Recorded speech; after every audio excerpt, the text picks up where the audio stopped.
cleared, and the shuttle has cleared the tower.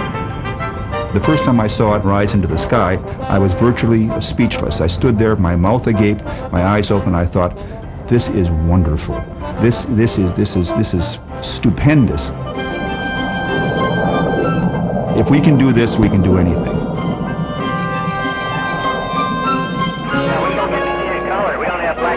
The world could now watch as the shuttle launched communication satellites into orbit. There were already many there. And with every new satellite, the world grew smaller. The remotest place was now just a phone call away.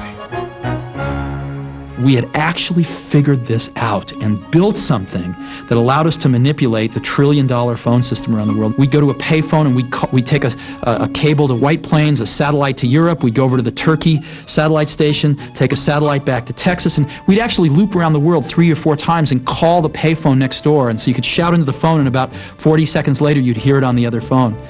And it was patently illegal, by the way. We were lucky we didn't get caught. Stephen Jobs and Stephen Wozniak would bring computer technology into the 1980s, such a far cry from the 50s and 60s. The computers at that time were as big as this room we're in right now, if not bigger. They were custom made. You could not just go out and buy a computer. They were enormous instruments, enormously expensive. Developed by the military but also put to use by the bureaucracy, computers, some Americans worried, could be used by the government to monitor or even control the lives of its citizens. Just like Big Brother in George Orwell's most famous novel. It was in 1948 when Orwell wrote 1984. But he was overly gloomy about the resilience of democracy. Wozniak and Jobs and their fans had a dream: make computers available to all Americans. There was going to be a computer in every home, and it was going to change the world. We talked about how people were going to be empowered. I listened to people who were excited about the revolution. We talked about it as being a revolution. And there were a lot of people like me who somehow wanted their own computer that they owned. When cheap microchips became available, Wozniak and Jobs decided to build the computer that everybody was looking for. We were forced to start this company. We didn't really want to, but everybody wanted these computers. We worked in my parents' garage and eventually kind of took over their whole house. It was kind of funny. Their first efforts were Apple I and the popular Apple II, launched in 1977. They made the computer affordable. But it was the 1984 Macintosh with its mouse and user-friendly graphics that truly liberated the computer.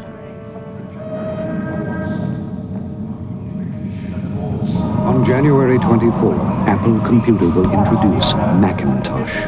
And you'll see why 1984 won't be like 1984. We shall prevail. The explosion of personal computers onto the market seemed to liberate technology. For one thing, ordinary citizens began to dream of going into space themselves. I think most people had come to believe that spaceflight was absolutely safe. Pretty soon, civilians of all sorts will take these flights to begin this bus service, which was the shuttle. The first civilian chosen was a teacher, Krista McAuliffe. Oh, that's great, I love it! The New Hampshire mother of 2 small children joined the crew of the 25th shuttle mission.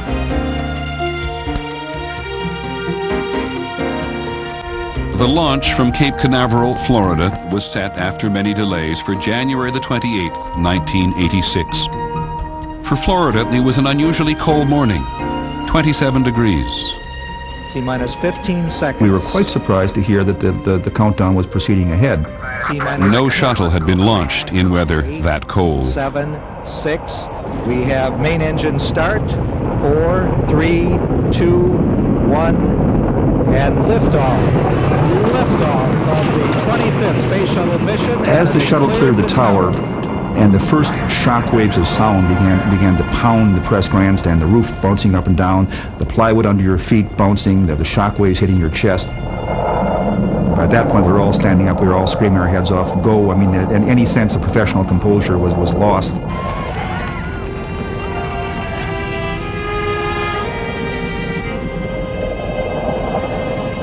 My husband and I were just stepping off an escalator in a department store, in the TV department.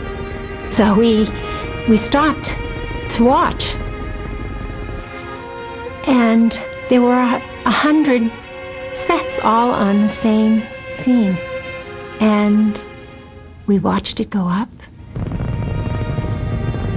And then all of a sudden, poof.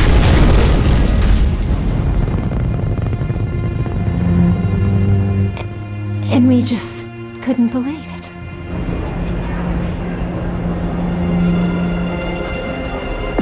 Flight controllers here looking very carefully at the situation. Obviously a major malfunction.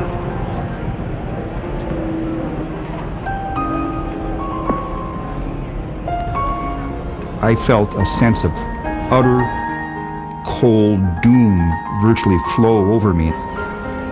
That massive, huge 2,000-ton vehicle had been shredded into tiny little pieces, almost like confetti. It was caused not by high-tech computer failure, but by the simplest gasket which had contracted in the cold. Just for those lives to be gone in a flash, just gone. It's unbelievable.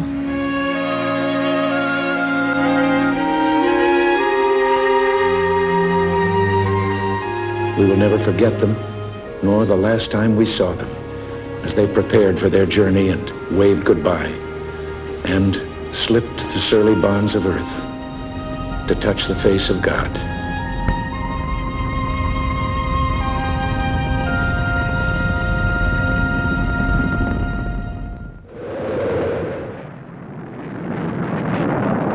The 1980s was a decade of pushing boundaries.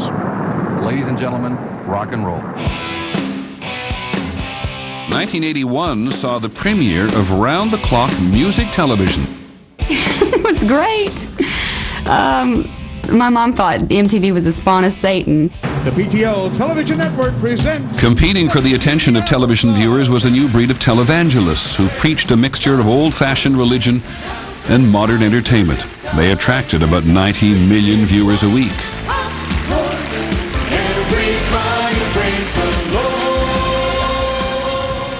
And I thought they were unique. Set 5. The evangelists on TV. Speaking on the subject. It was all over television. The true Pentecostal message is Jim Swaggart and when you give Baker, your $1,000 gift, you receive. it was really unique, you know. A Jesus theme park. Wow. You know. I mean, of course, I didn't buy into it, but that was the mood of the country. That was the mood, the way things were going. In the early 1980s, the world had its first warnings about AIDS. In June of 1981, we heard the first report of a new and peculiar disease. We called it Slim disease for a while, and we called it other things for a while. We did not really have the understanding in 1981 of what we were up against. And suddenly you would hear, so-and-so is sick. How is so-and-so? And people you knew got it. People were getting sick and dying. Acquired immune deficiency syndrome. AIDS affected mainly gay men at first, and by 1983, it had killed 2,000 people. Literally, people were dropping like flies. Tom Amiano was a gay man in San Francisco. In 1984, when 6,000 people had died of AIDS, Tim, a teacher and Tom's lover of 6 years, was diagnosed with the disease. Tom became an activist. Your frustration was, there is no help. There is absolutely no help. What do we want? You're afraid. We were desperate, and we were angry. We had tremendous trouble making the people around President Reagan understand how serious this was. These were ultra-conservative people, and most people got AIDS by doing things that other people didn't do, and most people didn't approve of their doing. Tim, he was a wonderful, wonderful man, and when you knew Tim and you knew his worth, this could drive you absolutely nuts. It was very hard for all of us to watch him deteriorate in the last days of his life, but at the same time, he gave us so much. By 1985, more than 12,000 people had died. One of them was the movie idol Rock Hudson. Rock Hudson's death took AIDS out of the shadows. AIDS affected anybody, rich and poor, young and old, men and women. When Allie Goertz got AIDS from an encounter with a bisexual lover, she became emblematic of the disease's spreading danger. Allie Goertz was my best girlfriend. Allie gave me a big lecture. Tori, you be careful. You take care of yourself. And that night she went home early. And 2 weeks later, she ended up in the hospital. Someone did a very simple blood test and realized she had full-blown AIDS and she had pneumocystis pneumonia. People magazine put her on the cover of the magazine, and it sold more issues than any issue that year. All of a sudden, she was everybody's little sister, best friend, daughter. She wasn't a drug user, she wasn't promiscuous. It didn't matter who you were. All it meant was that you could fall in love with someone, and that was the fatal mistake. Giles Booger, Stephen Clover, Anthony Martin Diajani. In 1987, people who had died of AIDS got their memorial. A quilt which showed the magnitude of the nation's loss. More than 40,000 Americans. Alex Murphy, Jerry Parker. I think that for my generation, AIDS was the equivalent of World War II. It was a cataclysmic event. It was a wake-up call. We had pushed the boundaries of behavior so far. And here was nature coming up with a way to say, you've gone too far. And our dear son, Dr. James Holleran III. By the end of the decade, almost 100,000 people had died in the battle with AIDS, and it was not over.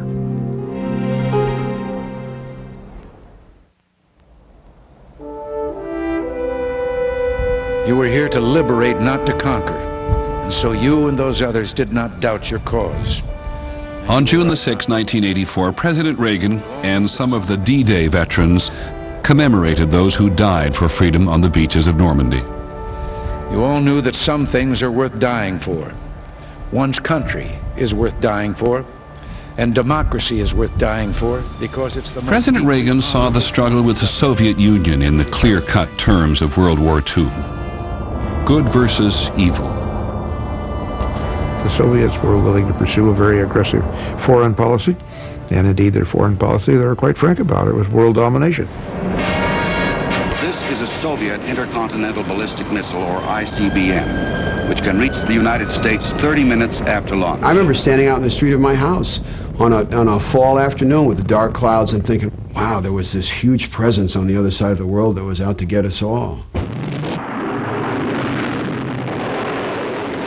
What if free people could live secure in the knowledge that we could intercept and destroy strategic ballistic missiles before they reached our own soil or that of our allies?